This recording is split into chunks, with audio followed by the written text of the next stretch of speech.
Ciao e bentornata sul mio canale. Nel tutorial di oggi ti mostro come realizzare delle decorazioni fai da te per la tavola di Pasqua che sono super facilissime da fare e che potrai usare anche come segnaposto pasquali. Se ti piacciono tutorial come questo, ti consiglio di iscriverti adesso al mio canale cliccando su iscriviti e sulla campanella per non perderti nessuno dei prossimi video. Ora passiamo al tutorial. Continua a guardare.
Se ti piacciono tutorial come questo, ti ricordo che puoi iscriverti adesso al mio canale cliccando su iscriviti e sulla campanella per non perderti nessuno dei prossimi video. Tu preferisci le galline o i pulcini?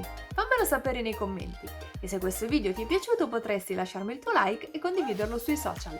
Io ti ringrazio fin da ora. Noi ci vediamo alla prossima. Ciao! Nel tutorial di oggi ti mostro come realizzare. Nel tutorial di oggi ti mostro come creare utilizzare anche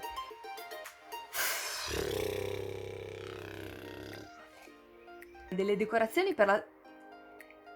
Oggi ti mostro... Cavolo. Ciao e bentornata sul mio canale. Buonanotte. Se ti piacciono tutorial come questo, ti ricordo che potrai... Ciao.